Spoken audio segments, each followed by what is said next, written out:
Emma Blackwood's throat closed with terror as strange men bid for ownership of her body to settle her dead father's gambling debts. Her fate changed in an instant when a silent cowboy with storm gray eyes threw everything he owned onto the auction platform, purchasing her freedom without a single word about why. Before we continue, don't forget to subscribe to the channel, like the video, and comment where in the world you're watching from. Let's go. Under the merciless sun of Redemption Creek, Emma Blackwood stood rigid on the auction platform, chin held high despite the shame burning through her veins. The weathered wooden boards creaked beneath her worn boots, a sound nearly drowned by the murmurs of the crowd gathered in the dusty main street. Men in various states of grime and intoxication eyed her with undisguised interest, some with gazes that made her skin crawl beneath the simple gray dress she wore. Sheriff Mills stood beside her, his face a mask of professional detachment as he unrolled a yellow document. By order of the territorial court, he announced, voice carrying across the suddenly hushed crowd, Miss Emma Blackwood is hereby remanded to service for the settlement of debts incurred by Jonathan Blackwood, deceased, to the sum of $523. Emma fought to keep her face impassive. Her father's gambling debts, his final gift to her after a lifetime of broken promises and whiskey-soaked apology. The irony wasn't lost on her that the man who'd abandoned her mother before Emma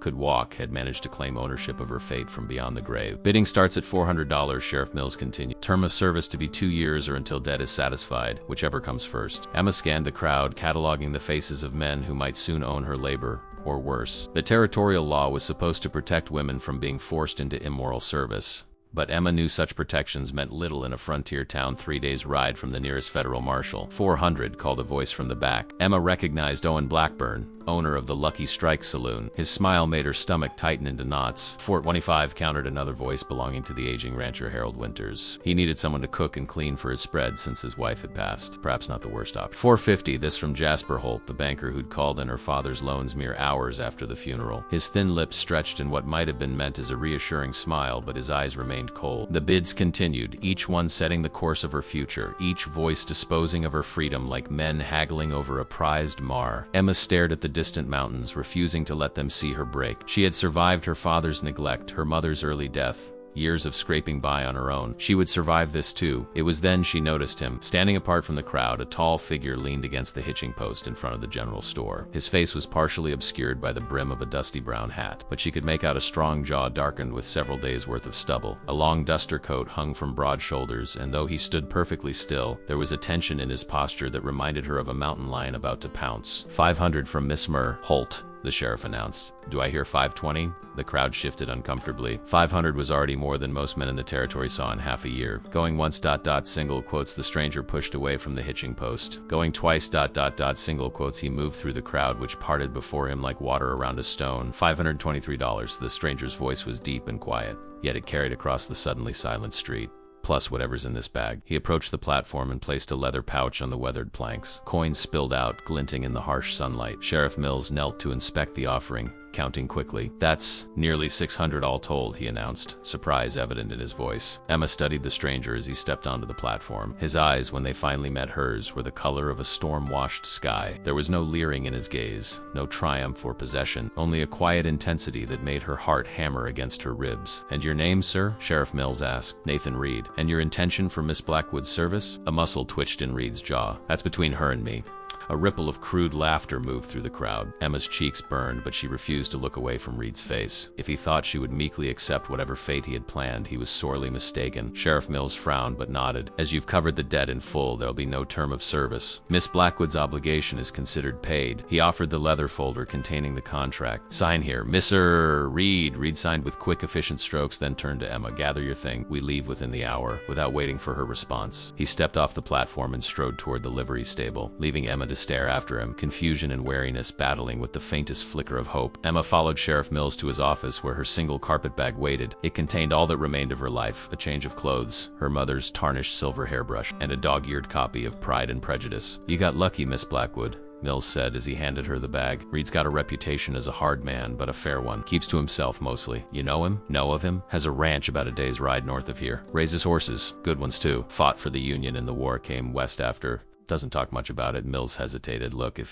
things aren't proper, you come back here. Law still offers some protection. Emma nodded, though they both knew such promises were as substantial as morning mist. She found Reed waiting by the general store, 2 horses saddled and ready. One was a magnificent buckskin stallion with intelligent eyes, the other a gentle-looking chestnut mare. Can you ride? Reed asked, securing her bag to the mare's saddle. Yes, He nodded once, then offered his hand to help her mount. His palm was calloused but warm against her skin. Once she was settled, he swung effortlessly onto his own horse. Reed, she said before he could spur his mount forward. I want to know what you expect of me. His eyes met hers, and something in them softened almost imperceptibly. Work, Miss Blackwood. Nothing more than you're willing to give. With that, he turned his horse toward the edge of town. Emma followed, aware of the eyes watching their departure, aware of the whispers that would follow. She held her back straight, keeping pace with her new employer, savior, master. She didn't know what Nathan Reed wanted from her, but as Redemption Creek faded behind them, Emma found herself studying the man who had just purchased her freedom. He rode with the easy confidence of someone who had spent most of his life in the saddle. His profile, when visible beneath his hat, was strong and weathered, marked by a life lived hard under open skies. They rode in silence as the sun climbed higher.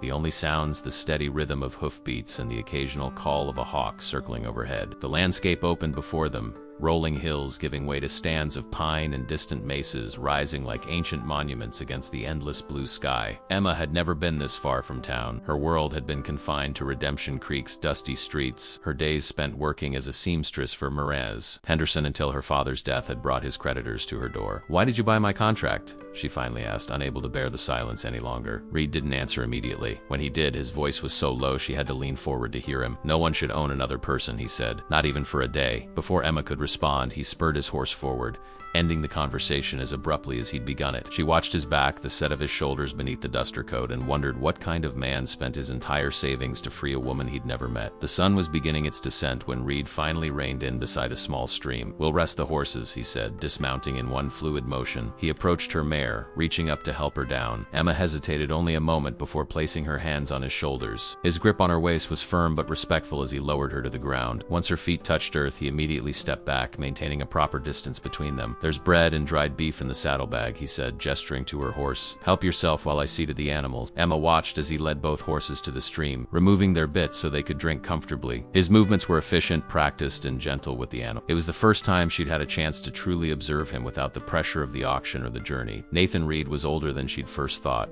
perhaps in his mid-30s. Lines at the corners of his eyes spoke of years squinting against the sun. A scar ran along his jawline, disappearing into the collar of his shirt. His hands, when not covered by riding gloves, showed the marks of hard work and old battles. He was not a handsome man in the conventional sense, but there was something compelling in the quiet strength he radiated, in the careful way he handled everything around him, as if accustomed to his own power and determined to keep it in check. Emma retrieved the food from the saddlebag and sat on a sun-warmed rock by the stream. When Reed finished with the horses, he joined her, maintaining a respectful distance. They ate in silence, the awkwardness growing with each passing minute. Your ranch, Emma said finally, is it large? Reed looked at her, seemingly surprised by the question. Large enough. Good water, good grass. 200 acres, give or take. And you live there alone? His jaw tightened almost imperceptibly. My foreman Caleb has a cabin on the property. There's a bunkhouse for the hands during roundup and breaking. But no. Family? No.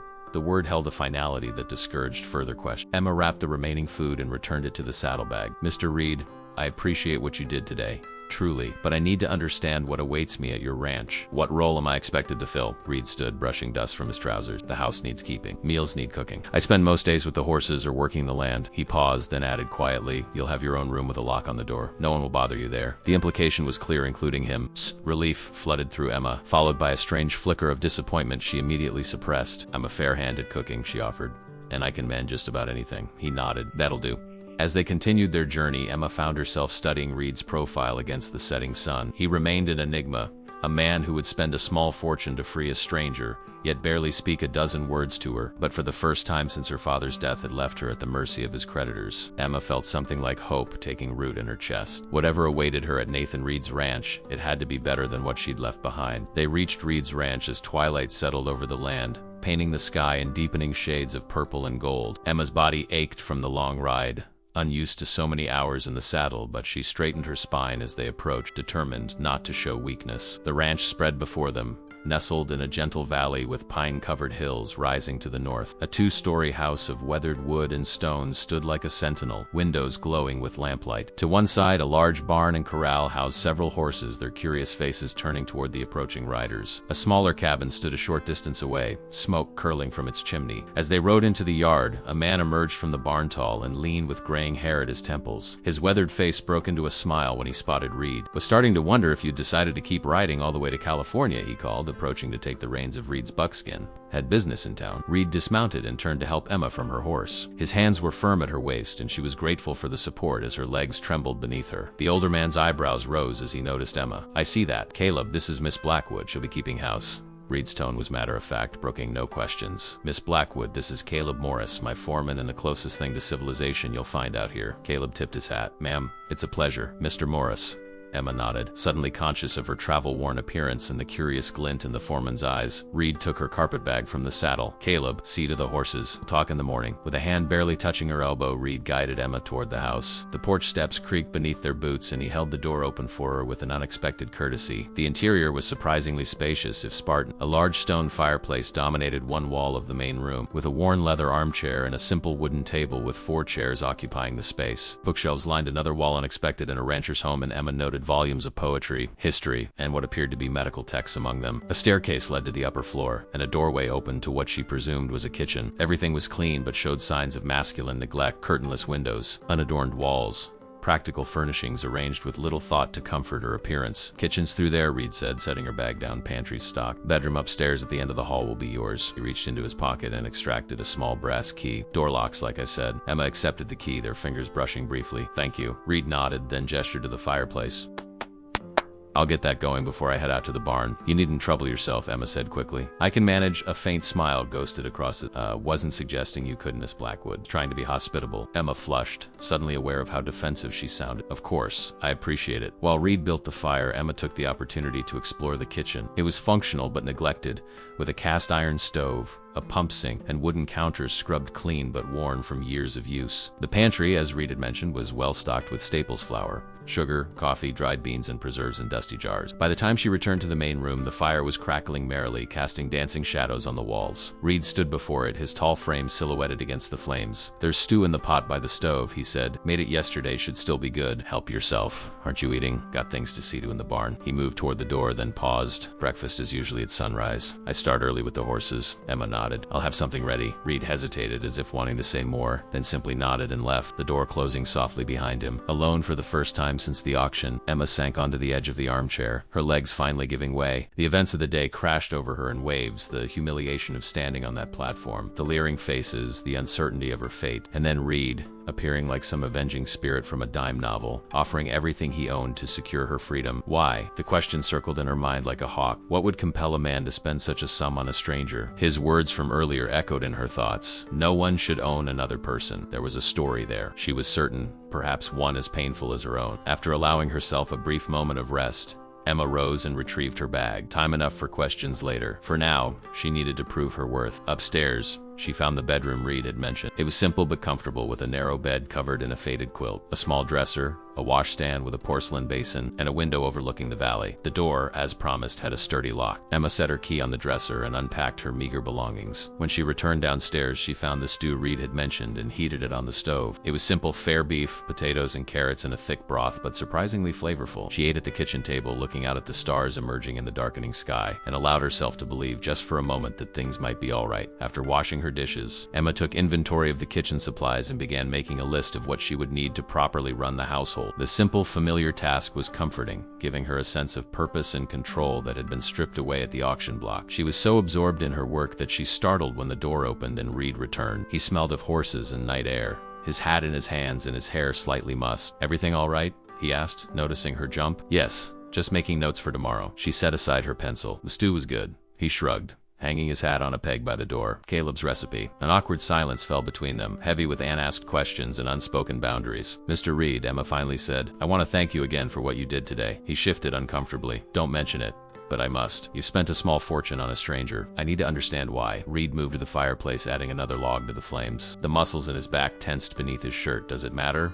"It does to me." Single quotes. He straightened, still facing the fire. When he finally spoke, his voice was low, almost lost in the crackling of the flames. "I saw my mother sold the same way when I was a boy." No one stepped in then. The simple statement hung in the air between them, heavy with implication. Emma's heart constricted. "I'm sorry." Reed turned, his expression carefully neutral. It was a long time ago. He moved toward the stairs. I'll be heading out at first light tomorrow. There's a herd of Mustangs been spotted in the North Valley. Aim to bring in a few if I can. Emma nodded, recognizing his need to change the subject. I'll have breakfast ready. Appreciate it. Single quotes. He paused at the foot of the stairs. Miss Blackwood. Yes, I meant what I said earlier. Your contract's paid in full. You're not beholden to me or anyone else. If you decide this isn't where you want to be, I'll understand. Before she could respond, he continued up the stairs, his footsteps fading as he disappeared into his own room. Emma sat alone in the kitchen, turning his words over in her mind. Freedom. Such a simple concept, yet so foreign after months of watching her independence slowly erode under the weight of her father's debts. Reed had given her a choice, something no one else had bothered to do. She rose and moved to the window,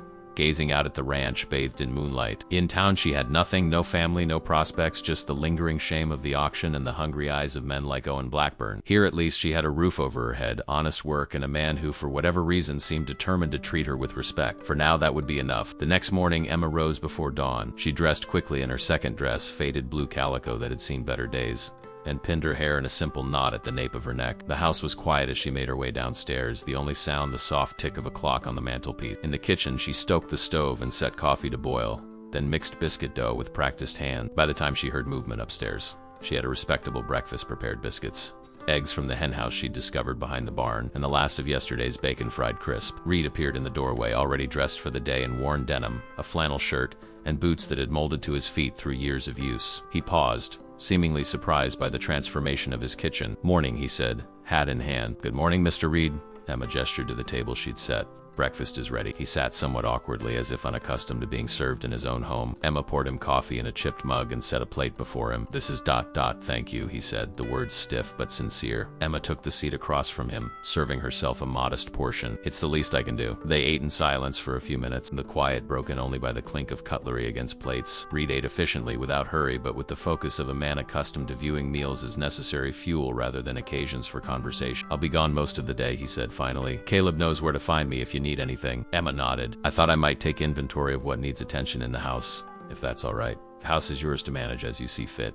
He then added, "There's money in my desk drawer if you need to order supplies from town." Emma stared at Reed, momentarily speechless. "You're giving me access to your money?" "It's not charity," he said, perhaps misreading her surprise. "Consider it an advance on your wages." Emma set down her fork. "I thought that working here would be payment enough for what happened in town." Reed shook his head. "That's not how this works, Miss Blackwood. You'll earn a fair wage for fair work, $15 a month to start, plus room and board. More if you take on additional responsibilities." It was a generous arrangement, more than Emma had earned at Mrs. Henderson's. The offer solidified her growing sense that Nathan Reed was not like other men she'd known. "Thank you," she said simply. Reed nodded once, then pushed back from the table. "Biscuits were good," he said, reaching for his hat. "Better than anything I've managed to make." The compliment, understated as it was, brought unexpected warmth to Emma's cheeks. "I'll have something waiting when you return." With a tip of his hat, Reed departed, leaving Emma alone in the kitchen with the remnants of breakfast and a newfound sense of possibility. The day passed quickly as Emma took stock of the house. It was well built but neglected in the way of homes inhabited solely by men who viewed comfort as secondary to function. The windows needed washing, the floors a thorough scrubbing. Dust had collected in corners and on the bookshelves. The linens, while clean, were worn and mended in places. In the late morning, Caleb knocked at the kitchen door, bringing a basket of eggs and vegetables from his own garden. "Figured you might need these," he said, setting the basket on the counter. "Nathan's not one for gardening, but the soil's good here." "Thank you, Mr. Morris." "Caleb, please. We don't stand on ceremony much out here." He leaned against the doorframe, studying her with open curiosity. "So you're from Redemption Creek?" Emma nodded, continuing to knead the bread dough she had been working. "All my life, and now you're here." It wasn't quite a question, but the implication was clear. Emma met his gaze steadily. "Mr. Reed was kind enough to offer me a position when circumstances left me with few options." Caleb's weathered face softened. "Don't need to explain yourself to me, Miss Blackwood. Nathan's a good judge of character. If he brought you here, that's good enough for me." He pushed away from the doorframe. "Just wanted to make sure you knew your way around." "I appreciate that." Single quotes. Caleb hesitated. "Nathan can be ... taciturn. Been that way since I've known him, more so after the war. Don't take it personal, I haven't." "Good," Caleb nodded. "If you need anything, my cabin's just beyond the barn. The hands will be coming in next week for the roundup. Just 3 of them. Good men all." After he left, Emma returned to her bread making, mulling over his words. The mention of the war intrigued her. Reed would have been young then, perhaps just 20 or so. Had he left behind a sweetheart? A wife? The house showed no evidence of a feminine touch, no faded daguerreotypes or treasured mementos. By late afternoon, Emma had transformed the kitchen and main room. The windows sparkled in the slanting sunlight, the wooden floors gleamed with beeswax, and the hearth had been swept clean. The scent of fresh bread filled the house, mingling with the savory aroma of a stew she'd started for dinner. She was hanging freshly laundered curtains in the main room when hoofbeats announced Reed's return. Through the window, she watched him dismount in a fluid motion, leading his buckskin toward the barn. 2 Mustangs followed on lead ropes, a black stallion with a white blaze and a sorrel mare, both wild-eyed but following Reed's steady pace. Caleb emerged from the barn to help, and Emma observed the easy way the 2 men worked together, communicating with few words and anticipating each other's movements. They guided the Mustangs into a separate corral. Then Reed patted the buckskin's neck before disappearing into the barn. Emma returned to her work, oddly reluctant to be caught watching. She had just finished with the curtains when the front door opened and Reed stepped inside, stopping abruptly at the threshold. His eyes swept the transformed room, taking in the clean floors, the organized bookshelves, the fresh curtains, and the vase of wildflowers Emma had gathered from behind the house. "You've been busy," he said finally. "I hope you don't mind the changes." Reed shook his head. "No, it's Dot. It looks good." He removed his hat, hanging it on its accustomed peg. "Smells good too. Beef stew," Emma said. "And fresh bread. It should be ready soon if you'd like to wash up." Reed nodded, moving toward the stairs. He paused at the bottom step. "Those Mustangs I brought in, the black's a fine specimen, could make a good saddle horse with proper training." It was an olive branch, Emma realized. An attempt at conversation. "Is that what you do, train wild horses?" "Among other things. Started with cavalry mounts during the war. Found I had a knack for it." The corner of his mouth lifted slightly. "Horses make more sense than people most days. That's why you came west?" Something shuddered in Reed's eyes. "Partly." He continued up the stairs, effectively ending the conversation. Emma returned to the kitchen, puzzling over the man who had purchased her freedom yet remained such a mystery. He had revealed more about himself in that brief exchange than in all their previous conversations combined, but each answer only raised more questions. Dinner was a quiet affair, though less strained than breakfast had been. Reed ate with appreciation, accepting a second helping when Emma offered it. "Town's doing its Founders' Day celebration next week," he said unexpectedly. "I'll be taking some horses in for the auction. You're welcome to come along if you need anything from the mercantile." Emma hesitated. The thought of returning to Redemption Creek so soon, of facing the whispers and stares, made her stomach clench. Yet she did need supplies that couldn't be found on the ranch. "I'd appreciate that." Reed nodded, returning to his meal. Later, as Emma washed the dishes, she heard the soft notes of a harmonica drifting from the porch. The melody was melancholy but beautiful, speaking of longing and loss in a way words never could. She dried her hands and moved to the window, glimpsing Reed's silhouette in the rocking chair, his face tilted toward the star-filled sky. Another piece of the puzzle, she thought, quietly retreating to give him privacy. The days fell into a comfortable rhythm. Emma rose early to prepare breakfast, then spent her mornings attending to household tasks. Afternoons were devoted to mending, baking, and occasionally helping Caleb with the vegetables.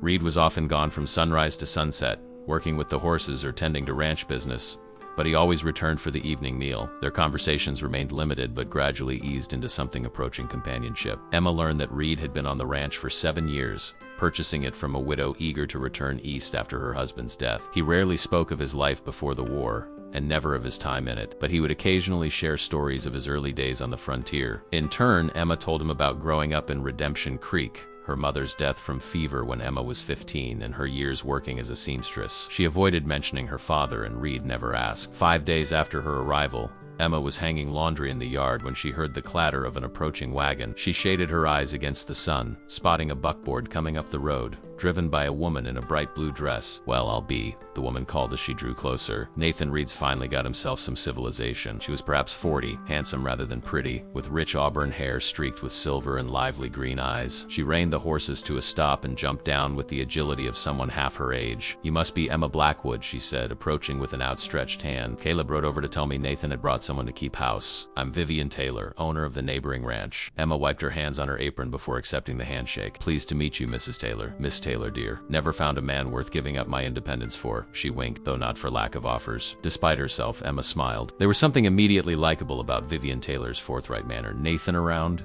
Vivian asked, glancing toward the barn. "He rode out early to check the north pasture. Just as well. You and I can get acquainted without him scowling in the corner." Vivian gestured to the wagon. "I've brought something. Housewarming gifts, you might say." Together, they unloaded several parcels wrapped in brown paper. Inside the kitchen, Vivian set them on the table with a flourish. "Nothing fancy, mind you, but a woman needs certain comforts, especially out here." Emma unwrapped the packages to find fabric for curtains and tablecloths, a set of china teacups, sewing supplies, and most treasured several books. "I don't know how to thank you," she said, running her fingers over the spine of Jane Eyre. "No need for thank. We women have to stick together in this country." Vivian settled at the table, openly appraising Emma. "Now tell me how you ended up here. The truth, mind you. I've known Nathan Reed for 5 years, and I've never seen him bring a woman to his ranch." Emma hesitated, reluctant to revisit the humiliation of the auction, but there was something in Vivian's direct gaze that invited honesty.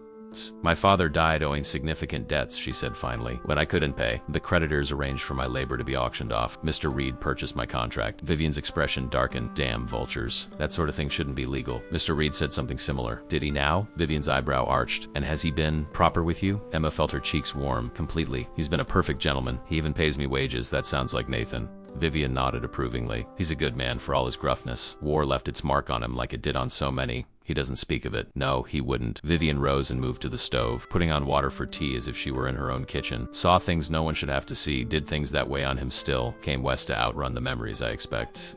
You seem to know him well. Vivian smiled. Our ranches share a boundary. Out here, neighbors look after one another. She handed Emma a cup of tea. Besides, I make it my business to know everything that happens within 20 miles. The day of the Founders' Day celebration arrived with clear skies and a gentle breeze. Perfect weather for the festivities. Emma rose earlier than usual, her stomach knotted with apprehension. The thought of returning to Redemption Creek, of facing those who had witnessed her shame, filled her with dread. Yet she couldn't hide forever on Reed's ranch. She dressed with care in her best dress, a simple navy cotton that she had altered the previous evening, taking in the waist and adding a bit of lace trim salvaged from one of Vivian's parcels. Her hair she arranged in a neat chignon secured with pins that had belonged to her mother. The woman in the small mirror looked composed, dignified even. Only Emma knew how her heart fluttered like a caged bird. Reed was waiting by the wagon when she emerged from the house, dressed in clean denims and a pressed shirt, his usual worn hat replaced by a newer one. The change in his appearance was subtle but noticeable in acknowledgement of the social nature of their outing. Morning, he said, offering his hand to help her onto the seat. Good morning, Emma replied, settling her skirts around her. Thank you for allowing me to accompany you. Reed gave a brief nod as he climbed up beside her. Figured he might be getting cabin fever by now. The wagon was loaded with supplies from the ranch, crates of eggs,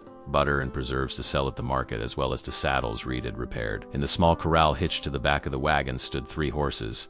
The black Mustang Reed had captured days earlier, now somewhat gentled, and 2 bay geldings with impressive conformation. They're beautiful, Emma commented, nodding toward the horses. Should fetch a good price, Reed agreed, clicking his tongue to set their own team in motion. The black needs more work, but I'll let folks see him, generate interest for next month. The journey to town took just over 2 hours, filled mostly with companionable silence. Emma found herself stealing glances at Reed's profile, struck by how at ease he seemed on the open road, as if the very act of movement freed him from the weight he carried. As they approached the outskirts of Redemption Creek, Emma's anxiety returned full force. Straightened her shoulders, determined not to show fear. Reed seemed to sense her tension. We don't have to stay long, he said quietly. Just the auction and whatever business you need to tend to. I'll be fine, Emma insisted, though her white-knuckled grip on her reticule suggested otherwise.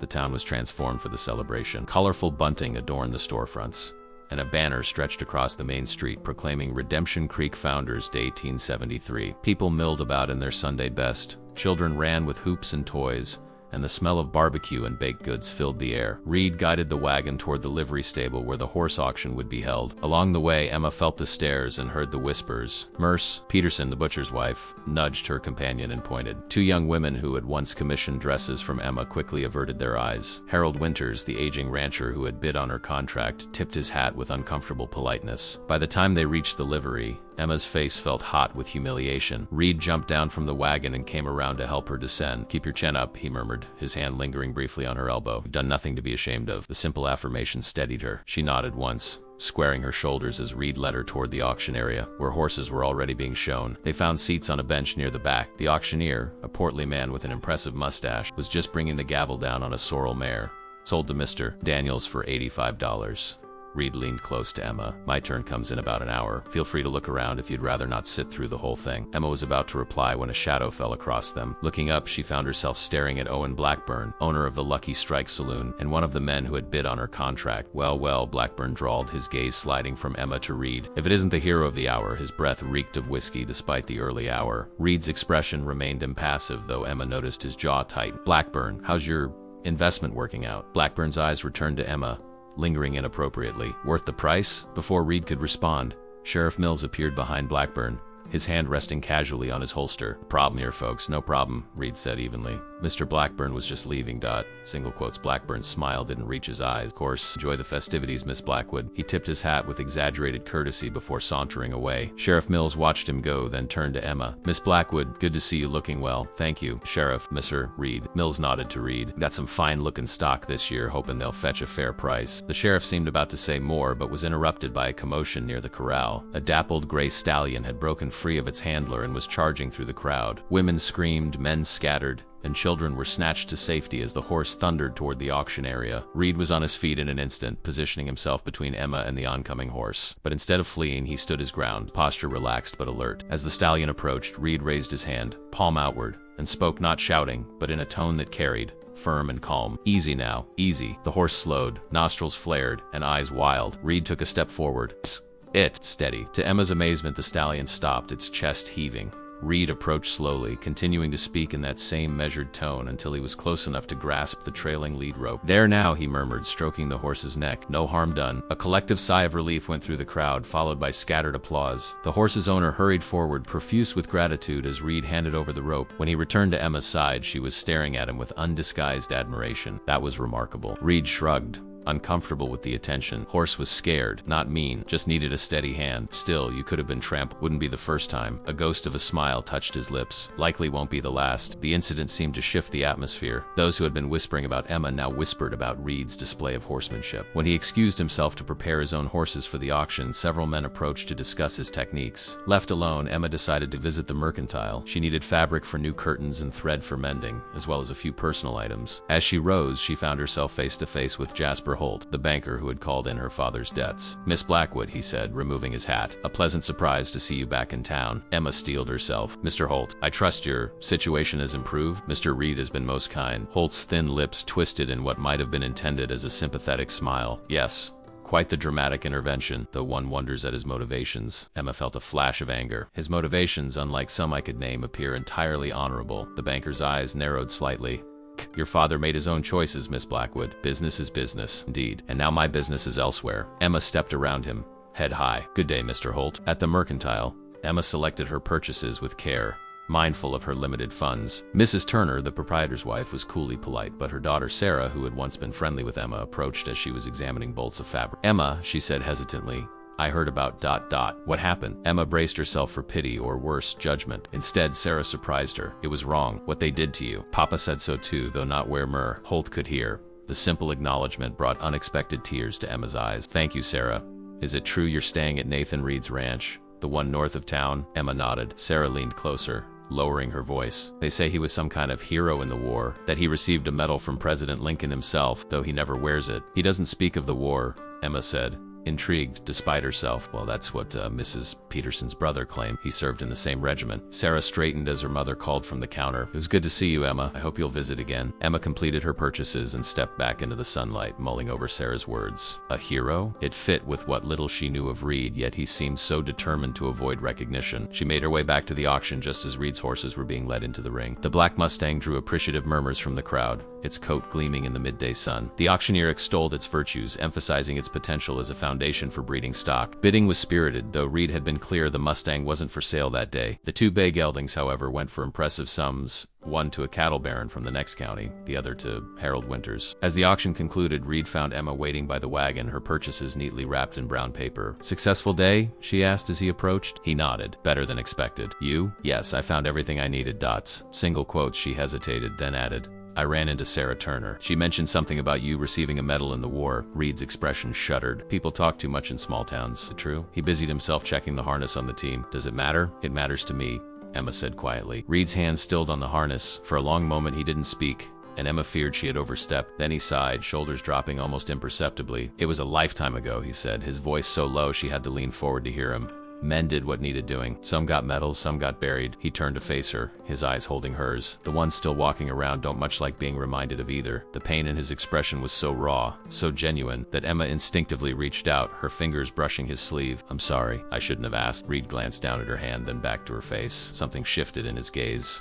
A softening, perhaps, or a moment of recognition. Whatever it was, it passed quickly as he nodded once and helped her into the wagon. They were mostly silent on the journey home, though it was a different kind of silence than before. Not awkward or strained, but thoughtful, as if both were turning over new understandings of each other. The sun was setting as they crested the final hill, bathing the valley in golden light. Reed's ranch spread below them, peaceful and welcoming. "It's beautiful," Emma murmured, struck by how quickly the place had come to feel like home. Reed followed her gaze. It is that. The next morning, Emma was kneading dough for the week's bread when she heard the sound of hammering from outside. Curious, she wiped her hands on her apron and stepped onto the porch. Reed was in the yard, shirt sleeves rolled up, working on what appeared to be a wooden frame. "What are you building?" she called, walking toward him. Reed straightened, wiping sweat from his brow with the back of his hand. "Thought you might like a garden. For vegetables, herbs, whatever you want to grow." He gestured to the partially assembled frame. "It'll keep the rabbits out."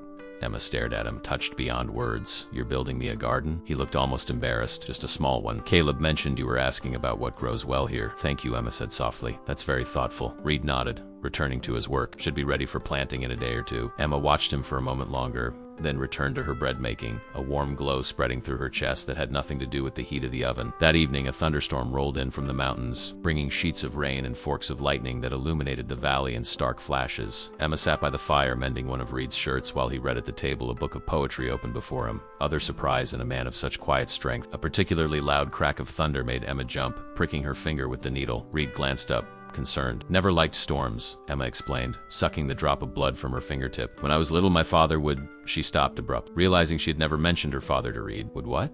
Reed asked, marking his place in the book. Emma hesitated, then continued. "He would tell me stories. Said the thunder was just the sky giants bowling, and the lightning was when they got a strike." She smiled faintly at the memory. "It was one of the few kind things he did." Reed studied her. "You don't speak of him much. There's not much worth speaking of," Emma admitted. "He left when I was 4, came back when I was 12, just long enough to spend what little money my mother had saved, then disappeared again until I was 17. She set down her mending. "He showed up at my door last winter, sick and broke. I took him in, nursed him for 5 months, and then he died, leaving me with his debts." The bitterness in her voice surprised even her. Reed said nothing, letting her words hang in the air between them. "I'm sorry," Emma said finally. "I shouldn't burden you with my troubles." "It's not a burden to know you better," Reed said simply. Their eyes met across the room, and Emma felt a curious tightness in her chest, as if something were unfurling there, tender and new. Another flash of lightning illuminated the room, followed almost immediately by a deafening thunderclap. The lamp on the table flickered and went out, plunging the room into darkness save for the glow of the fire. "Damn," Reed muttered. "Glass must have cracked." "Hold on," he rose, moving toward a cabinet. Emma could hear him rummaging for matches. "Careful," she said as his boot caught the edge of the hearth. "Always am." The match struck, its small flame illuminating Reed's face, the strong angles, the dazed stubble, eyes that somehow reflected gold in the firelight. He lit another lamp, adjusting the wick until it cast a steady glow. "Should have trimmed these earlier," he said, examining the blackened wick of the first lamp. "Got caught up in the garden project. It's fine. I can clean it tomorrow." Reed nodded, replacing the lamp. "I'm not much good at domesticity." "You do well enough," Emma said, thinking of the garden frame. The fresh-cut firewood always stacked by the door, the way he remembered how she took her coffee. The ghost of a smile touched his lips. "High praise coming from you." The storm raged on, but inside the house something quiet and warm had settled between them, a tentative understanding, perhaps, or the beginnings of trust. The next day dawned clear and bright, as if the storm had washed the world clean. Emma rose early, determined to make use of the fresh day. She had just started breakfast when a knock came at the door. Unusual for the early hour. She wiped her hands on her apron and went to answer, finding Caleb on the porch, his expression grave. "Morning, Miss Emma. Nathan around?" "He's out checking the herd." "Something wrong?" Caleb hesitated. "Had a visitor at my cabin this morning. Young Apache fella, says he knows Nathan from back in the war." Emma frowned. "An Apache who fought in the war? Scouts?" Caleb explained. "Some tribes worked with the Union Army, showed them the land." He shifted uncomfortably. "This one says he needs Nathan's help. Something about a promise made long ago." "Did he say what kind of help?" "No, ma'am, and I didn't press. These matters can be delicate." Caleb glanced toward the barn. "When Nathan gets back, tell him White Fox is waiting at the North Creek. He'll understand." After Caleb left, Emma returned to the kitchen, turning the strange encounter over in her mind. A promise made during the war? It seemed to confirm what Sarah Turner had said about Reed's service, though it raised more questions than it answered. Reed returned mid-morning, his shirt damp with sweat from his work with the horses. Emma handed him a cup of coffee, then relayed Caleb's message. The change in Reed was immediate and stark. His body tensed, his eyes narrowing as he set down the cup with deliberate care. "White Fox," he repeated, the name carrying weight. "You're sure that's what Caleb said?" Emma nodded. "He said the man would be waiting at the North Creek." Reed was already moving toward the door. "I need to go." "Wait," Emma called, concerned by his reaction. "Who is he? What does he want?" Reed paused, one hand on the doorframe. "Someone," I said simply, then disappeared through the door. Emma stood in the kitchen, coffee pot still in hand, feeling strangely bereft. After a moment's hesitation, she set down the pot and followed, catching up to Reed as he was saddling his horse. "Miss Reed Nathan," she said, the use of his given name startling them both. I don't mean to Parawai, but if something's wrong, perhaps I can help." He turned to her, his expression softening slightly. "Not wrong exactly, just complicated." He secured the saddle with practiced motions. "White Fox saved my life at Shiloh. took a bullet meant for me. I promised him something in return, and I reckon he's come to collect. What did you promise? Reed's hands stilled. Protection if he ever needed it. He mounted his horse in one fluid motion. Don't wait, dinner. This might take some time. Emma watched him ride away, his back straight, his shoulders set with determination. Whatever debt he owed this Apache scout, it clearly weighed heavily on him. The day stretched endlessly as Emma tried to occupy herself with household tasks. She finished the mending, prepared a stew for dinner, and even began planning what she might plant in the garden Reed was building. By dusk, he had still not returned, and she found herself pacing the porch, straining her eyes toward the road. Night had fully fallen when she heard hoofbeats approaching. Relief flooded through her, followed immediately by concern as two riders emerged from the darkness. Reed led the way, followed by a slender man whose features were difficult to discern in the dim light. Emma stepped back into the house, lighting another lamp and setting it in the window as a beacon. A few minutes later, the door opened and Reed entered, followed by his companion. In the lamplight, Emma could see that the man called White Fox was perhaps 30, with intelligent eyes and a bearing that suggested quiet dignity. A scar ran from his temple to his jaw, partially hidden by his long hair. He wore a mixture of white man's clothing and traditional garments and carried a rifle slung across his back. Emma, Reed said, his voice carefully neutral. This is White Fox. He'll be staying with us for a time. White Fox inclined his head. The woman of the house, he said, his English clear but accented. I apologize for the intrusion. You're welcome here. Emma replied automatically, though questions burned on her tongue. Reed's expression was unreadable. White Fox needs sanctuary. There are men looking for him. Men who believe he was involved in a stagecoach robbery near Fort Bridge. Was he? Emma asked before she could stop herself. No, Reed answered firmly. He was framed. The real culprits were white men who left evidence suggesting Apache involvement. White Fox's presence transformed the rhythm of life at the ranch. Emma prepared a small room off the kitchen for their guest, who accepted the accommodation with grave courtesy. Reed spent long hours in discussion with White Fox, their conversations conducted in low tones that didn't carry beyond the porch where they sat each evening. 3 days after White Fox's arrival, Emma was gathering eggs in the henhouse when she heard the sound of approaching riders. Setting down her basket, she peered through the small window. Two men in dusty trail clothes were making their way up the road, both wearing badges that caught the morning light. She hurried toward the barn where Reed was working with the black Mustang. Riders coming, she said breathlessly. Lawmen by the look of them. Reed's expression hardened. Get White Fox to the root cellar. Use the back door so they don't see you. Emma nodded, already turning toward the house. She found White Fox sitting at the kitchen table, cleaning his rifle with methodical precision. Lawmen, she said simply. White Fox rose immediately, his movements fluid and silent. Without a word, he followed Emma through the kitchen and out the back door. The root cellar was built into a small rise behind the house, its entrance partially concealed by overgrown sage. Stay here until we come for you, Emma whispered, handing him the lamp she'd grabbed from the kitchen. Blow that out. There are ventilation holes that might show the light. White Fox nodded, squeezing her hand briefly before descending into the cellar. Thank you, woman of Reed. The unexpected title linking her identity so directly to Reed caught Emma off guard, but there was no time to correct him. She secured the cellar door and hurried back to the house, smoothing her apron and hair before stepping onto the porch just as the riders entered the yard. Reed was already greeting them, his stance casual but alert. Deputies, he acknowledged, nodding to the badges they wore. What brings you all the way out here? You, us, marshal business, the older of the two men replied, dismounting. He was in his 50s, with a weathered face and sharp eyes that missed nothing. I'm Deputy Marshal Wallace. This is Deputy Taylor. The younger man remained on his horse, his gaze sweeping the property with suspicious scrutiny. Nathan Reed. Reed introduced himself, offering his hand to Wallace, who shook it firmly. And this is Miss Blackwood, my housekeeper. Emma nodded politely, her heart hammering in her chest. We're looking for an Apache, goes by the name of White Fox, Wallace explained. Wanted for questioning in connection with the Fort Bridge stagecoach robbery. Trail led us this way. Reed's expression remained impassive. Haven't seen any Apache in these parts since last spring. Hunting party came through, traded some pelts for supplies, moved on. Wallace studied Reed's face. Mind if we look around? Just to be thorough. My land, my say, Reed replied, his tone cooling. And I say no. The deputy's eyes narrowed. That sounds like a man with something to hide, Mr. Reed. Sounds like a man who knows his rights, Reed countered. You got a warrant? Not yet, Wallace admitted. But I can get one. You do that. Reed crossed his arms. Until then, I'd appreciate if you'd state your business or move along. Got work to do.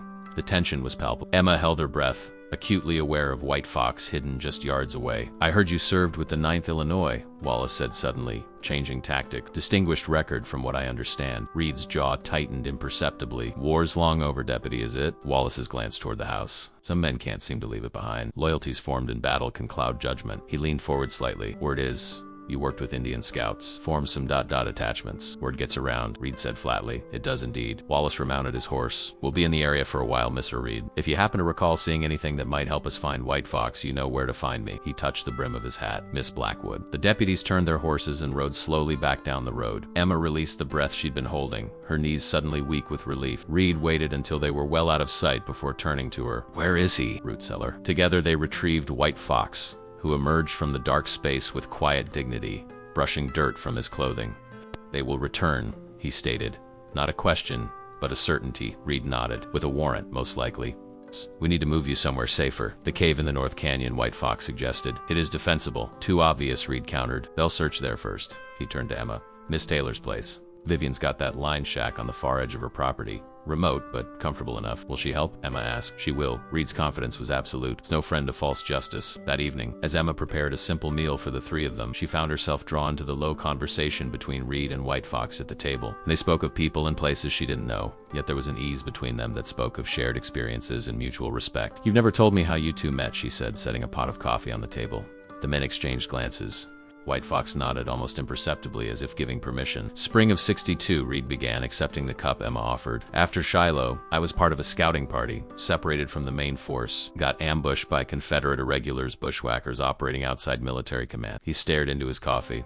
They weren't taking prisoners. Had me cornered in a ravine when White Fox and his group found us. They were serving as scouts for the Union Army. Reed's voice grew quieter. I'd taken 2 bullets already. Would have been dead by sunset if he hadn't intervened. My people had no love for the Graycoats, White Fox added. They had burned our villages, taken our horses. The Bluecoats offered alliance. He gestured to the scar on his face. This I received, pulling Reed to safety. Emma looked between them, understanding dawning. And you promised protection in return. Reed nodded. A life for a life. Simple as that. Not so simple now, White Fox said, his dark eyes serious. The men who framed me will not stop. They want blood, patchy blood, to answer for their crimes. They won't get it, Reed stated firmly. Not while I draw breath. The conviction in his voice sent a shiver down Emma's spine. This was a different Reed than the quiet rancher she had come to know. This was the soldier, the man who had faced death and survived, who understood the price of loyalty. Later, after White Fox had retired to his room, Emma found Reed on the porch, staring out at the star-filled sky. You'd risk everything for him, she said softly, joining him at the railing. Reed didn't look at her. He did the same for me. The deputies will return.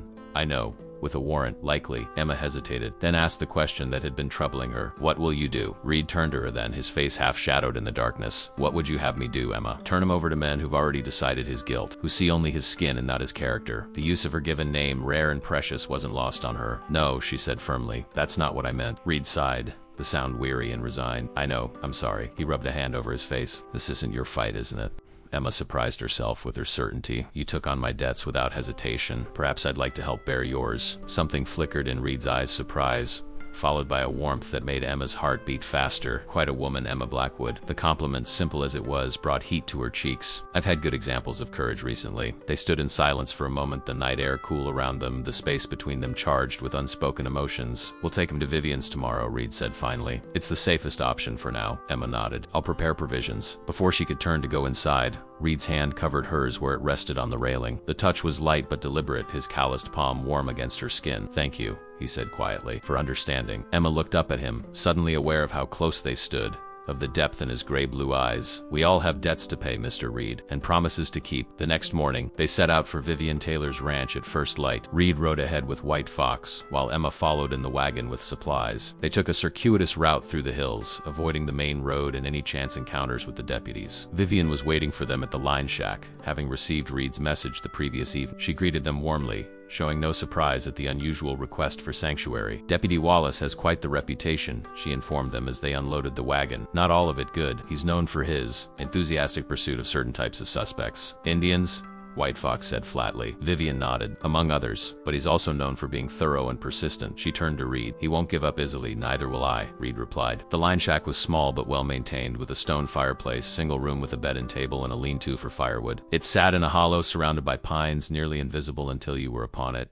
No one will find him here, Vivian assured them, unless they know exactly where to look. My ranch hands are loyal, and they've been instructed to report any strangers immediately. White Fox thanked her with formal courtesy, then disappeared inside to stow his few belongings. Vivian pulled Reed and Emma aside. You two should return to your place. Establish normalcy. If Wallace comes back with that warrant, you need to be there, going about your business as usual. She's right, Reed agreed, though he looked troubled. The less suspicious we appear, the better. Emma nodded, though the thought of leaving White Fox alone didn't sit well with her. We'll bring more supplies in a few days. The ride back to Reed's ranch was tense and quiet. Emma found herself scanning the landscape, half expecting to see Deputy Wallace and his men waiting in ambush. Reed seemed similarly vigilant, his posture alert, his gaze constantly sweeping the horizon. Do you think they'll really get a warrant? Emma asked as they crested the final hill overlooking the ranch. Reed's jaw tightened. Wallace strikes me as a man who doesn't like being told no. He'll be back, warrant in hand, before sundown tomorrow, and if they find evidence that White Fox was here, they won't. Reed's tone brooked no argument. We'll make sure of it. Upon reaching the ranch, they set to work erasing all traces of their guest. Emma laundered the bedding from White Fox's room and rearranged the furniture to look as though the space had been used for storage. Reed collected the few personal items White Fox had left behind, a carved wooden pipe, a small leather pouch of tobacco, and secured them in his saddlebag to deliver later. By evening, the house showed no sign that a third person had ever been present. Emma prepared a simple dinner, and they ate in companionable silence, each lost in their own thoughts. I've been thinking, Reed said finally, setting down his coffee cup, about what happens after. Emma looked up. After what? After this business with White Fox is resolved. He met her gaze steadily. You've been here nearly a month now. Emma's heart constricted. Was he asking her to leave? Had the complications of White Fox's situation made her presence unwelcome? I have, she agreed cautiously. Is that ... a problem? No, Reed said quickly. The opposite, in fact. He hesitated as if choosing his words carefully. I was wondering if you've given any thought to your plans. Whether you intend to return to town eventually or ... single quotes he trailed off, uncharacteristically uncertain. Relief flooded through Emma, followed by a flutter of something warmer. I haven't thought much beyond the present, she admitted, but I've come to ... care for this place. And for you, she added silently. Reed nodded, his expression softening. Good, that's good. He cleared his throat. I just wanted you to know that you have a place here for as long as you want it. Before Emma could respond, the sound of approaching hoofbeats shattered the moment. Reed was on his feet instantly, moving to the window. Caleb, he reported, the tension in his shoulders easing slightly. Riding hard, they met the foreman on the porch. Caleb dismounted swiftly, his normally placid features creased with concern. Wallace and his deputy were at the crossing earlier, he reported without preamble, talking to Judge Porter about a search warrant for the ranch. Did they get it? Reed asked. Caleb nodded grimly. Says Porter's an old friend of Wallace's. Signed it without question. They're gathering a few men from town to accompany them, likely be here by mid-morning tomorrow. Who from town? Emma asked, dread pooling in her stomach. Blackburn for certain, Caleb replied. He was mighty eager to volunteer. Holt, too. Emma exchanged a glance with Reed. Owen Blackburn and Jasper Holt, the saloon owner and banker who had bid on her contract. Their involvement couldn't be coincident. They're using this as an excuse, she said quietly. A way to cause trouble for you because of what happened at the auction. Reed's expression hardened. Maybe so, but it won't change how we handle it. Caleb shifted uncomfortably. There's more. Wallace has been asking questions about your war service. About the medal. Something flashed in Reed's eyes. Anger, perhaps. Or resignation. That's ancient history. Not to him, Caleb countered. He seems to think it gives weight to the idea you might be harboring White Fox out of some misplaced loyalty. Reed turned away, his hands clenching at his sides. Let them come, he said finally. Let them search. They won't find anything. After Caleb departed, Reed retreated to the porch, his posture rigid with tension. Emma followed, concern overriding her usual reticence. Nathan, she said softly, using his given name deliberately, what is it about this medal that troubles you so? He didn't answer immediately, his gaze fixed on the distant mountains. When he finally spoke, his voice was low and rough with emotion. It was Antietam, September of '62. He took a deep breath. My company was pinned down near the sunken road Bloody Lane, they called it later. Confederate artillery had us trapped. Our captain was dead, along with half the men. Emma remained silent, giving him space to continue at his own pace. There was a field hospital about half a mile back, Reed went on.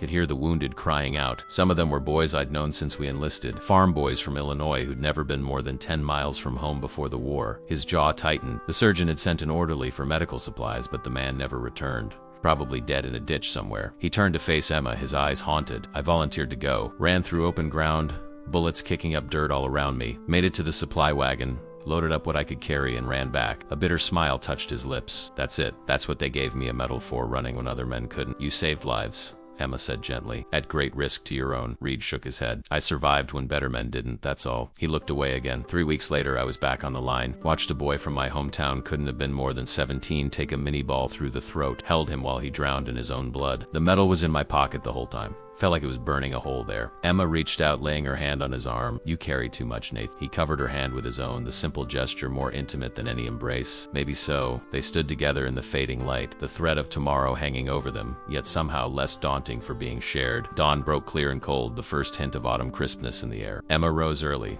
determined to face the coming confrontation with dignity and strength. She dressed in her best dress, the navy one she had worn to town, and pinned her hair in a neat chignon. Whatever happened, she would not appear cowed or fearful. Reed was already in the yard when she emerged, giving instructions to Caleb. He had dressed with similar care-clean shirt, his better denims, boots polished. The only sign of the tension he must be feeling was the slight tightness around his eyes. Morning, he said, his gaze taking in her appearance with quiet appreciation. Good morning, Emma replied. Can I help with anything? Just be yourself, Reed said softly. That's more than enough. The words warmed her, steadying her nerves. Whatever came, they would face it together. It was nearly 10 o'clock when the dust cloud appeared on the horizon. Reed, who had been splitting wood with methodical precision, set down his axe and moved to stand on the porch. Emma joined him, conscious of the deliberate picture they presented, the rancher and his housekeeper, going about their normal day. Nothing to hide. Deputy Wallace led the procession, followed by his younger partner and 5 men from town, including Owen Blackburn and Jasper Holt, as Caleb had warned. They rode into the yard with the confidence of men who believed right was on their side. Mr. Reed, Wallace called, dismounting. I have a warrant to search these premises. He pulled a folded document from his coat pocket, signed by Judge Porter himself. Reed stepped forward, accepting the warrant with calm dignity. He read it carefully, then folded it and handed it back. Everything appears to be in order. You may proceed. Wallace seemed almost disappointed by Reed's cooperation. Deputy Taylor, Mr. Blackburn, and Mr. Winters will search the outbuildings. The rest of us will take the house. Reed nodded, stepping aside to allow them access. Miss Blackwood will accompany you inside. I trust you'll show appropriate respect for her presence. The search was thorough and, in Emma's opinion, unnecessarily destructive. The men rifled through cabinets, upended furniture, and probed every possible hiding place. Emma watched with outward calm as they invaded the home she had come to think of as her own, disturbing her carefully arranged belongings and tracking mud across her clean floors. Blackburn seemed to take particular pleasure in the task,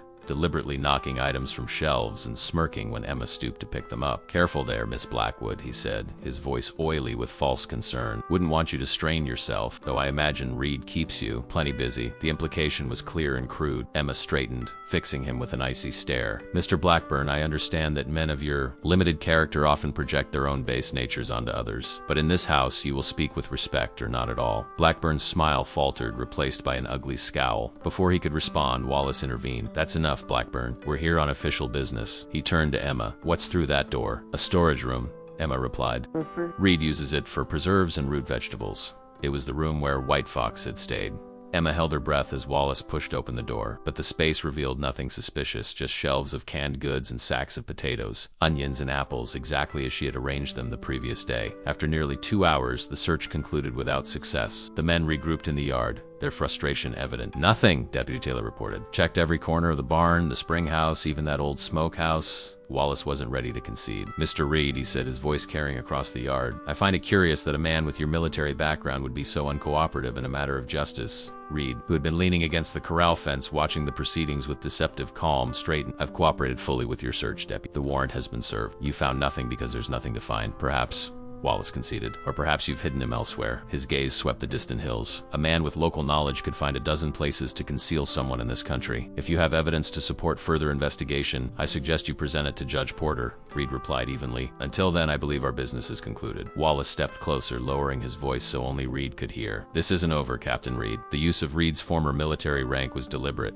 a reminder of past connections. White Fox is responsible for the deaths of 4 people, including a woman and child. No matter what you owe him, that debt doesn't outweigh their lives. For the first time, Reed's composure faltered slightly. 4 dead? Stage was ambushed 2 weeks ago outside Fort Bridge, Wallace confirmed, watching Reed's reaction closely. Driver, guard, and 2 passengers, a Mrs. Elizabeth Collins and her 6-year-old son, all shot, then robbed. Emma, who had moved closer to catch their conversation, saw the conflict in Reed's eyes. White Fox had mentioned a stagecoach robbery, but not the deaths.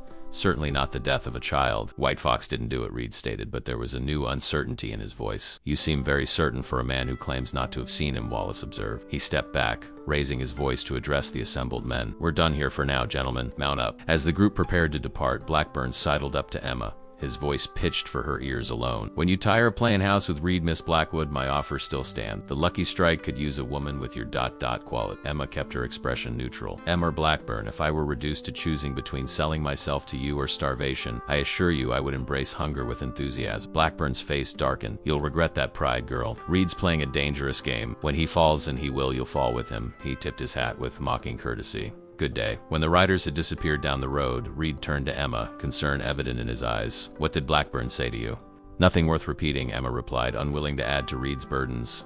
"Are you all right?" "What Wallace said about the stagecoach victims, single quotes." Reed ran a hand through his hair, a rare gesture of agitation. "We need to talk to White Fox.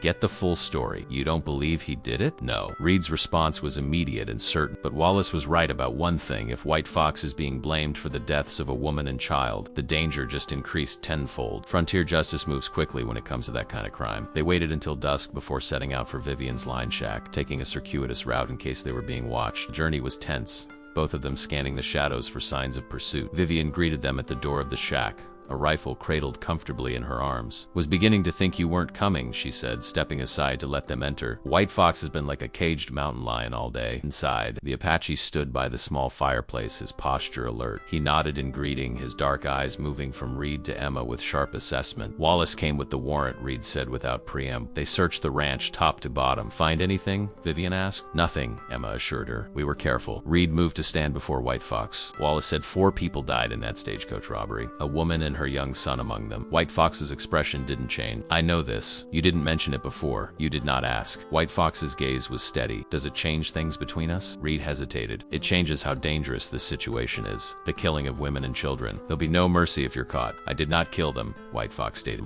"I was not there." "Then who was?" Reed pressed. White Fox sat at the small table, gesturing for the others to join him. 3 men, led by one called Harper. Jasper Harper. Emma gasped softly. "Harper? Are you certain?" White Fox nodded. "I tracked them from the site of the robbery. They were careless, confident no one would follow. I observed them dividing the money and valuables at a camp in the hills. They spoke of blaming Injuns for the killing." "Did you see their faces clearly?" Reed asked. "Yes. The leader has a scar here." White Fox drew a line from the corner of his right eye to his cheekbone. "Another is very young, with yellow hair. The third is older, with a silver star on his vest." Reed and Emma exchanged troubled glances. "Jasper Harper is Holt's nephew," she explained. He works as a guard at the bank in Redemption Creek, and the young blonde would be Tom Lewis," Reed added.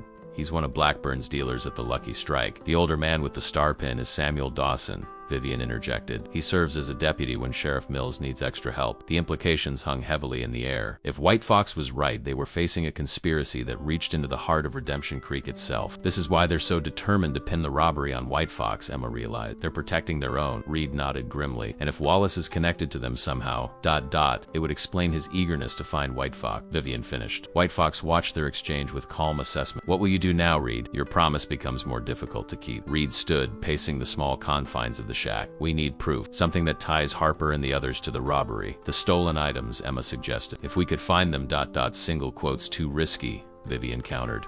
"Breaking into the bank or searching Blackburn's saloon would be suicide." Reed stopped pacing, his expression resolute. "There's another way. The stagecoach way station at Fort Bridge keeps manifests of all shipments and passes. If we could get a list of what was stolen, we might be able to identify the items if they appear in town." "And who's going to ride all the way to Fort Bridge?" Vivian asked skeptically. "I will," Emma said, surprising herself with her conviction. "Absolutely not," Reed responded immediately. "It's too dangerous." "It's the perfect solution," Emma argued. "No one would suspect me. I could say I'm visiting a relative or looking for work. A single woman traveling by stagecoach wouldn't raise any alarms." "She's right," Vivian reluctantly agreed. "A woman would attract far less attention than either of you." Reed's jaw clenched, the muscle ticking with tension. "I don't like it." "I don't expect you to like it," Emma said gently. "But it's the most sensible option we have." For a long moment, Reed simply looked at her, conflict evident in his eyes. Then he turned away, his shoulders rigid with suppressed emotion. "We'll talk about this at home," he said finally. "It's getting late, and we shouldn't stay too long in one place." The ride back to the ranch was conducted in tense silence, the weight of their discovery and Emma's proposal hanging between them. The night was clear but moonless,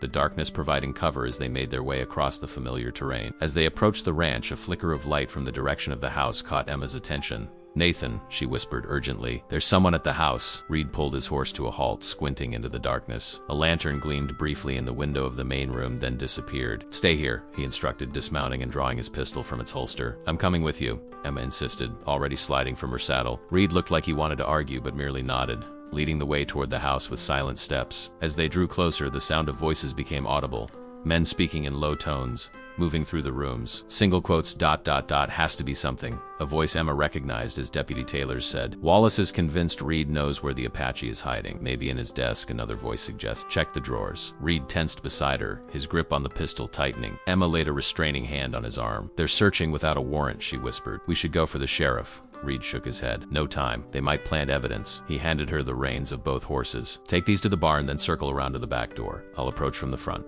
Nathan, be careful, Emma urged, suddenly fearful. He looked down at her, his expression softening momentarily. Before she realized his intent, he leaned down and pressed his lips to hers. A brief, urgent kiss that sent heat flooding through her despite the danger. For luck, he murmured, then turned and melted into the shadows. Emma stood frozen for a heartbeat, the sensation of his kiss still lingering. Then she gathered herself and led the horses quietly toward the barn, her mind racing. The situation had escalated beyond anything she could have imagined when she first arrived at Reed's ranch. Now they were facing corrupt lawmen, false accusations, and a conspiracy that reached into the very structure of Redemption Creek itself. Yet strangely, she felt no regret. Whatever happened next, she knew with absolute certainty that her place was here at Reed's side, facing whatever came together. After securing the horses, Emma crept toward the house, her heart hammering against her ribs. She kept to the shadows, grateful for the moonless night as she made her way to the back door. Through the kitchen window, she could see lantern light flickering in the main room and hear the sound of drawers being opened and closed. She reached for the door handle, then froze as a familiar voice cut through the night. Reed's calm but edged with steel. Gentlemen, he said from somewhere near the front of the house. I don't recall inviting you inside. The sounds of rummaging ceased abruptly. Emma eased the back door open, wincing at the slight creak of the hinges, and slipped into the darkened kitchen. Reed, Deputy Taylor responded, his voice strained. We had reason to believe that my home was open for trespassing. Reed interrupted. Or that your earlier search missed something? Either way, I don't see a warrant in your hands. From her position in the kitchen doorway, Emma could now see Reed standing in the entrance to the main room, his pistol held casually at his side. Deputy Taylor and another man, not Wallace, but Samuel Dawson, the man White Fox had identified as one of the stagecoach robbers, stood frozen beside Reed's desk, papers scattered across the surface. We received information that you're harboring a fugitive, Dawson said, recovering his composure. As peace officers, we have a duty to investigate. Peace officers? Reed's voice dripped with contempt. Last I checked, Dawson, you were a part-time deputy at best. And Taylor here seems to have forgotten that breaking and entering is a crime, badge or no badge. Dawson's hand twitched toward the gun at his hip. Careful, Reed. You're already in deep enough. Interfering with a federal investigation. Emma stepped fully into the doorway, making her presence known. The only criminals I see here are the ones who've broken into our home, she said, her voice steadier than she felt. I wonder what Sheriff Mills would say about this unauthorized search. Startled at her appearance, but Dawson's eyes narrowed dangerously. Miss Blackwood, he said, a sneer in his voice. Out late, weren't you? Perhaps meeting someone? An Apache fugitive, maybe?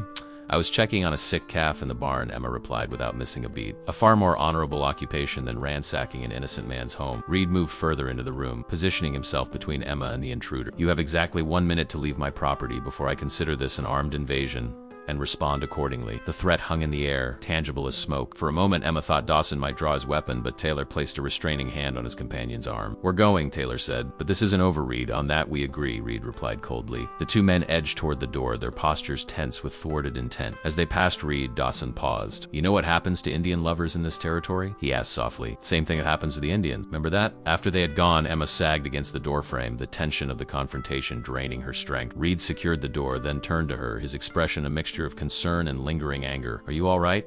He asked, crossing to where she stood. Emma nodded, just shaken. What were they looking for? Evidence to plant, most likely. Reed surveyed the mess they had made of his desk, or anything connecting me to White Fox. Emma moved to help him reorganize the scattered papers. They mentioned Wallace. He must have sent them, without coming himself, Reed noted, maintaining deniability if they were caught. He paused, glancing at Emma. Smart of you to mention the sick calf. Quick thinking. Not as quick as your arrival, Emma replied. I was afraid they might ... single quotes, she trailed off, unwilling to voice the possibilities that had raced through her mind when she'd seen the light in the window. Reed's expression softened. I wouldn't let anything happen to you, Emma. The sincerity in his voice brought heat to her cheeks and a flutter to her stomach. The memory of his kiss, brief but intense, returned with vivid clarity, and she found herself unable to meet his gaze. Reed seemed to sense her thoughts. He set down the papers he had been organizing and took a step toward her, then hesitated. Uncertainty replacing his usual confidence. About what happened outside, he began awkwardly. I shouldn't have. Don't, Emma interrupted, finding her voice at last. Don't apologize. Not for that. Their eyes met, and the air between them seemed to thicken with unspoken emotion. Reed moved closer, his hand rising to cup her cheek with exquisite gentleness. I'm not apologizing, he said softly. I'm trying to find the words to tell you that I've wanted to do that since the day you walked into my kitchen and made it a home. Emma's breath caught in her throat. She leaned into his touch, her heart racing. Nathan ... single quotes this time when his lips met hers. There was no urgency, no danger spurring the action, only tenderness and a slow-burning heat that made her dizzy with longing. His arms encircled her waist, drawing her closer, and she raised her hands to his shoulders, feeling the solid strength of him beneath her fingers. When they finally parted, Reed rested his forehead against hers, his breathing uneven. "I never expected this," he murmured. "Never thought I'd find someone who... do what?" Emma prompted when he fell silent. Reed drew back slightly, his gaze searching her face. "Who makes me want to be worthy of her?" The simple honesty of his words touched something deep within Emma. This man who had purchased her freedom, who had given her a home and purpose, who stood against injustice at great personal risk. He thought he needed to be worthy of her? "You already are," she whispered, rising on her toes to press her lips to his once more. Later, seated before the fire Reed had rekindled, they discussed what they had learned from White Fox and what it meant for their situation. If Harper, Lewis, and Dawson are indeed the stagecoach robbers, they'll be desperate to shift blame onto White Fox, Emma reasoned. They've committed murder. They'll do anything to avoid hanging for it. Reed nodded grimly. And with Dawson's connection to the law, Holt's influence over the bank, and Blackburn's standing in town, they have the means to frame him convincingly. He ran a hand through his hair, a gesture Emma had come to recognize as a sign of deep concern. "We're running out of time." "Which is why my plan to go to Fort Bridge makes even more sense now," Emma said, returning to her earlier proposal. "We need evidence, Nathan. Something that places them at the scene or connects them to the stolen items." Reed's expression darkened. "After what just happened, do you really think I'm going to let you put yourself at risk?" "Let me?" Emma repeated, arching an eyebrow. "I believe we've established that I make my own decisions." A reluctant smile tugged at Reed's mouth. "That we have." He sobered quickly. "But Emma, these men are killers. They wouldn't hesitate to harm you if they discovered what you were doing." "They won't," Emma insisted. "I'm just a woman looking for work, traveling on the stagecoach line. Nothing suspicious about that." Reed studied her for a long moment, conflict evident in his eyes. Then he sighed, reaching for her hand. "Can't talk you out of this, can I?" Emma shook her head. "Not when it's the right thing to do." "Then we do it together," Reed decided. "I'll accompany you as far as Fort Bridge, then wait outside the settlement while you gather the information." "That defeats the purpose of sending me alone," Emma protested. "You'd be recognized." "A compromise," Reed countered. "I'll stay out of sight, but close enough to help if you need it." His fingers tightened around hers. "I won't negotiate on this point, Emma. Not after tonight." Recognizing the determination in his tone, Emma nodded. "Very well. When do we leave?" "Tomorrow at first light. The sooner we have the evidence, the sooner we can clear White Fox's name and end this." They spent the next hour planning their journey, the route they would take, the story Emma would tell at Fort Bridge, the precautions they would observe. It was well past midnight when Reed finally insisted they both get some rest. At the foot of the stairs he paused, turning to her with an expression that made her heart skip a beat. "Good night, Emma," he said softly, brushing a strand of hair from her face with tender fingers. "Good night, Nathan," she replied, reluctant to part from him despite her exhaustion. He seemed about to say more when the sound of approaching riders shattered the moment. They exchanged alarmed glances, both thinking the same thing. Lawless had returned with more men. Reed moved swiftly to the window, peering out into the darkness. His posture relaxed slightly as he recognized the lone rider. "It's Caleb," he reported, opening the door as his foreman dismounted hurriedly. "Sorry for the late hour," Caleb said, his normally placid features tight with concern. "But this couldn't wait." He handed Reed a folded paper. "Just came in on the evening stage. Wallace had it posted all over town." Reed unfolded the paper, his expression hardening as he read the bold print. Emma moved closer, peering over his arm at the notice. "Wanted for the murder of 4 citizens of the territory White Fox. Apache $500 reward, dead or alive." And his accomplice Nathan read, "$300 reward, alive for trial. They've named you as an accomplice." Emma whispered, horror washing through her. "How can they do that without evidence?" "Wallace doesn't need evidence," Reed said grimly. "It's just suspicion and a corrupt judge willing to sign the warrant." Caleb shifted anxiously. "There's more. Blackburn's gathering men at the Lucky Strike. Talk is they're forming a posse to come out here at first light. 20 men at least, and they've been drinking since sundown." "A lynch mob," Reed translated, his jaw tight. "Not a legal posse." "That's how I read it," Caleb agreed. "Sheriff Mills tried to calm things down, but Wallace's folks worked up about the woman and child who died. Said anyone harboring the killers is just as guilty." Reed exchanged a significant glance with Emma. Their trip to Fort Bridge would have to wait. "We need to move White Fox tonight," he decided. "Vivian's place isn't safe anymore. They'll search there too." "Where will you take him?" Caleb asked. "The less you know, the better," Reed replied. "But I'll need your help here. Make it look like I've run. Take some clothes from my wardrobe, leave the back door open, signs of a hasty departure." Caleb nodded his understanding. "And Miss Emma?" Reed turned to her, his expression grave. "It's not safe for you to stay. These men are out for blood, and your connection to me puts you at risk." "I'm coming with you," Emma stated, her tone brooking no argument. "Emma, no." She cut him off, her voice steady despite the fear coursing through her. "Whatever happens next, we face it together. I won't be left behind while you risk everything." For a moment, Reed looked as though he might argue. Then his expression softened, a mixture of pride and resignation in his eyes. "Pack only what you can carry on horseback," he said. "We leave in 20 minutes." They rode hard through the night, taking a roundabout path to Vivian's line shack to avoid potential watch. The journey that had taken 2 hours in daylight stretched to nearly 4 as they picked their way through ravines and pine forests.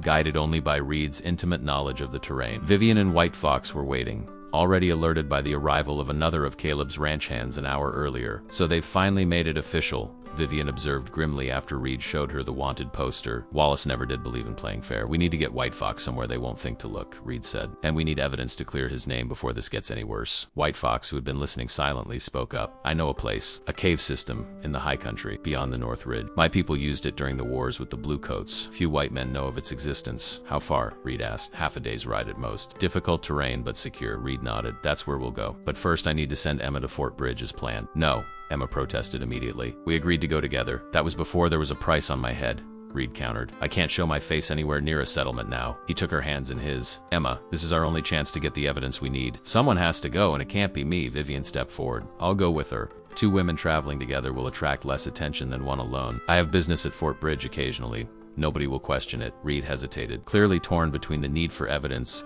and his reluctance to place Emma in danger. Trust me, Emma said softly, squeezing his hands. I can do this. After a long moment, Reed nodded. Be careful, he urged. Get what information you can, then meet us at the caves. White Fox will draw you a map. As dawn broke, they separated, and White Fox heading for the high country. Emma and Vivian taking the main road toward Fort Bridge. The parting was brief, but charged with emotion. Reed pulling Emma into a fierce embrace before pressing a final kiss to her lips. Come back to me, he whispered against her hair. Always, she promised. The stagecoach station at Fort Bridge was a bustling outpost, serving as both a way station for the stage line and a small settlement for ranchers and traders in the region. Emma and Vivian arrived just after noon, their story ready. 2 women looking to establish a dressmaking business in the growing community, while Vivian engaged the station manager's wife in conversation about available properties. Emma made her way to the shipping office where manifests and passenger lists were kept. Excuse me, she said to the clerk, a young man with ink-stained fingers and a bored expression. I believe my cousin was on the stage that was robbed 2 weeks ago. Elizabeth Collins? I'm trying to locate her belongings. The clerk's expression immediately shifted to one of sympathy. The Collins woman? Terrible business, that. Her and her boy both. Yes, Emma agreed, forcing her voice to tremble appropriately. Family is devastated. We were hoping some of her personal effects might have been recovered. She was carrying a locket with her husband's portrait. It would mean so much to the family. Nothing's been recovered yet, the clerk said, shaking his head. But I can show you the manifest of what was reported missing. Maybe there's something else you'd recognize. He pulled a ledger from beneath the counter and flipped it open to a marked page. Emma leaned forward, scanning the list quickly. Jewelry. Cash, a silver cigarette case, and a distinctive pocket watch described as gold with an engraved stag on the cover. May I? She asked, gesturing to the ledger. When the clerk nodded, she took a pencil from the counter and jotted down the descriptions on a scrap of paper, focusing on the most unique items. Was there anything unusual about the robbery? She asked casually. Anything that might help identify the men responsible? The clerk glanced around, then leaned closer. Well, the official story is Indians, but between you and me, Tom Guthrie, he drives the return route, says he spotted 3 white men camped near the site the night before. One had a fancy vest with a silver star pin. He tapped his chest to indicate the location. Thought it strange enough to mention when he heard about the robbery. Emma's heart raced. Dawson. The description matched White Fox's account perfectly. Thank you, she said, tucking the list into her reticule. You've been most helpful. Outside, she rejoined Vivian, who had gathered information of her own from the station manager's wife, including a tidbit that Jasper Harper had been seen in Fort Bridge the very day of the robbery, ostensibly on bank business. We have enough, Vivian decided as they mounted their horses. Let's get to Reed and White Fox before that mob from town catches up to them. Single quotes. They rode hard toward the North Ridge, following the crude map White Fox had drawn. The terrain grew increasingly rugged as they ascended, pine forests giving way to rocky slopes and narrow defiles. By late afternoon, they reached the designated landmark, a distinctive rock formation shaped like a crouching bear. The cave should be just beyond that ridge, Vivian said, consulting the map. As they rounded the formation, a shot rang out, the bullet kicking up dirt beside Vivian's horse. Both women reined in sharply, scanning the rocky outcroppings above. That's far enough, ladies, a familiar voice called. Deputy Wallace stepped into view, rifle in hand. Behind him, Dawson and 3 other men emerged from behind the rocks. We've been expecting you. Emma's blood ran cold. How'd you find this place? Wallace smiled thinly. You're not the only one with Apache connections, Miss Blackwood. Some are more ... cooperative when proper pressure is applied. He gestured with his rifle. Now where is Reed? I don't know. Emma lied. We separated this morning. Wallace's expression hardened. I think you do know, and you're going to lead us right to him and his murdering friend. White Fox isn't the murderer.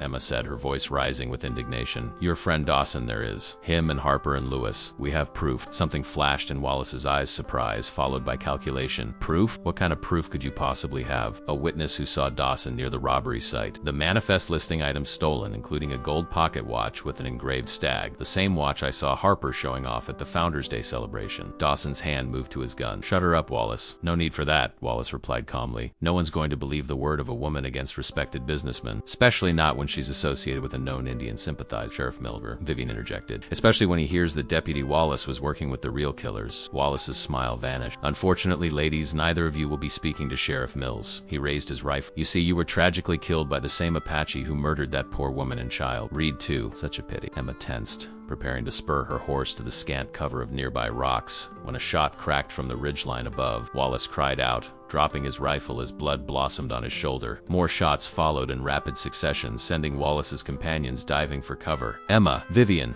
down here, Reed's voice. Emma wheeled her horse toward the sound, spotting him in the mouth of a narrow ravine below. She and Vivian raced toward him as bullets whined overhead. Inside the ravine, they found Reed and White Fox, both armed and watchful. Beyond them, the ravine opened into a small box canyon where Sheriff Mills and Caleb waited with several other men, including Judge Porter. You brought the sheriff? Emma asked incredulously as Reed helped her dismount. Better, Reed replied with grim satisfaction. I brought the judge. And the real stagecoach robbers. In the center of the canyon, bound and under guard, sat Jasper Harper and Tom Lewis, their expressions a mixture of fear and defeat. Caught them trying to flee the territory, Sheriff Mills explained, stepping forward. Found most of the stolen items in their possession, including Mrs. Collins's locket. He nodded toward the ridge where Wallace and his men were pinned down. Sounds like we arrived just in time. Within the hour, Wallace and Dawson had surrendered, their claims of innocence falling apart in the face of the evidence Emma and Vivian had gathered, corroborated by Harper's confession once he realized the game was up. Judge Porter, a stern-faced man who had initially been skeptical of Reed's claims, was now visibly outraged at how he had been manipulated into issuing warrants under false pretenses. I'll see these men stand trial for murder and corruption, he declared as Dawson was led away in handcuffs. And I'll personally ensure that all charges against MRY Fox are dropped, he turned to Reed. As for you, Captain Reed, it seems the territory owes you an apology. Reed shook his head. No need for that, Your Honor. Just, justice for the Collins family and a chance to get back to my ranch.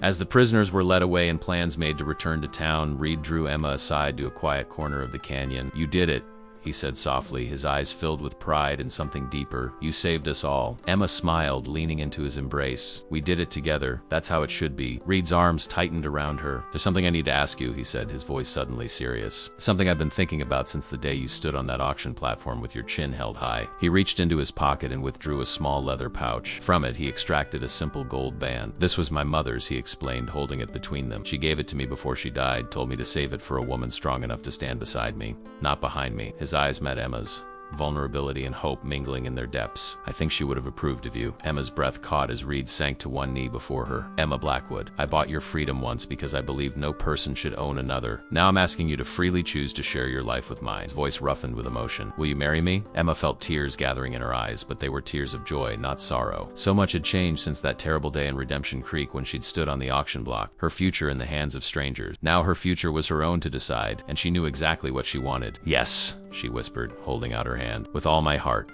Yes. Reed slipped the ring onto her finger, then rose to gather her in his arms. As their lips met in a kiss that held all the promise of their tomorrows, Emma knew that the debt that had once bound her had led to the love that would forever free her.